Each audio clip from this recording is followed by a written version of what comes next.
অজু করার সময় অজুর পানি যখন মুখে লাগাবেন একটি দোয়া পড়বেন, আপনার চেহারা নূরের মতো উজ্জ্বল হয়ে যাবে ইনশাআল্লাহ। আপনার চেহারা নূরের মতো উজ্জ্বল হয়ে যাবে।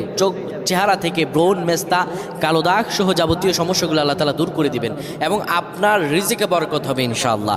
আপনার দোয়াগুলো কবুল হয়ে যাবে। অনেকের চেহারা সুন্দর কিন্তু তাকাতে ইচ্ছে করে না, মনে হয় চেহারায় নুন নাই, কিন্তু অনেকের চেহারাই কালো কিন্তু দেখতেও ভালো লাগে। যেমন এই যে বেলাল হাবশি, চেহারা দিকে তাকালেই শান্তির সুবাতাস বয়ে আসতো। সাহাবীরা যার চেহারা দেখে অনেক প্রশংসিত করিয়েছিল এবং যার কলব স্বচ্ছ ছিল।